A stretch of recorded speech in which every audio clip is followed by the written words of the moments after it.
Hello, Shazams! Ngayong araw ay samahan niyo akong mag-take ng aking midterm exam at kumain at mamasyal sa loob ng mall.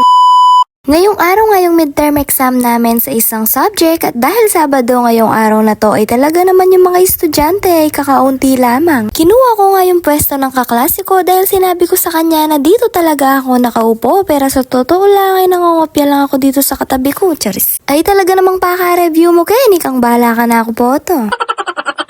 Hindi ka nga pala makakapag-test dito kung hindi ka naka-ponytail at nakapinata, Diyos ko.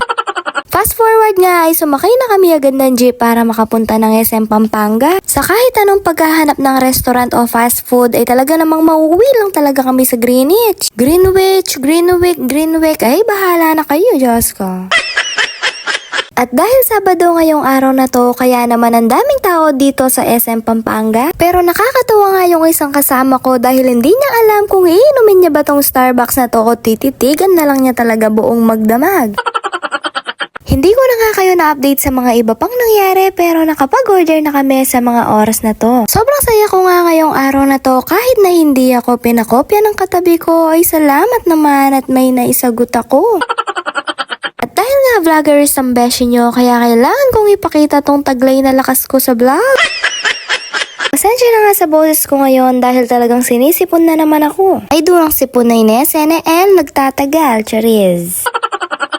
Katabi ko nga palang kumain tong si Bengbeng para naman may lakas kami mamaya maglalaro kami sa World of Fun. Pero bago ang lahat, huwag nating kalimutan mag-lip tint at mag-retouch kahit nabagsak ang mga person, chariz.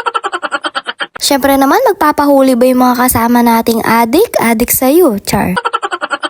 Napakiusap ko sa inyong lahat na huwag niyong gagayahin yung mga mabibisyo niyong kaibigan. Tignan niyo naman tong isa, habang busy nga si Ate Sales Lady ay may ginagawa na siyang hindi kaaya-aya. At buti na lang nga nakokonsensya siya kaya ibabalik na lang daw niya to.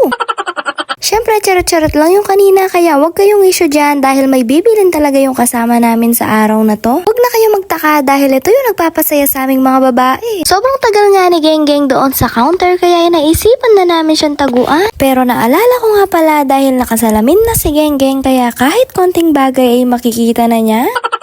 Umakyat na nga kami ng 3rd floor at nagfe-feeling bata na naman tong dalawa. Kaya kahit na akong videographer nila ay hindi na magpapahuli sa mga ginagawa nila. Dahil nga ayaw naming magastos sa ride sa labas kaya dito na lang namin naisipan tong ituloy. Nahiya nga ako sa mga oras na to pero bahala na si Batman kung mapapagalitan ba kami o hindi. Mga isip bata naman kami kaya pwede naman siguro sa amin to, charis.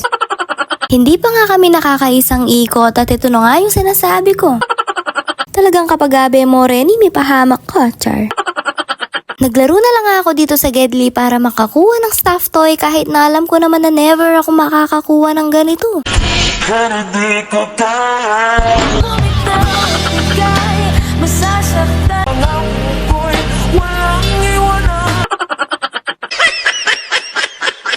Bago pa nga kami tuluyang umasa kaya't naganap na muna kami ng malalaroan dito sa World of Fun. Halos lahat nga ay nasubukan na namin at wala pa rin kaming nakuha kaya pinamigay na lang namin yung mga ticket na napanalunan namin. Basta ang importante sa lahat ay nag-enjoy naman kami at kahit papaano ay nawala yung mga stress namin. Hulaan nyo na lang nga sa mga oras na to kung ano yung kinukwento ni Menggang at with action pa.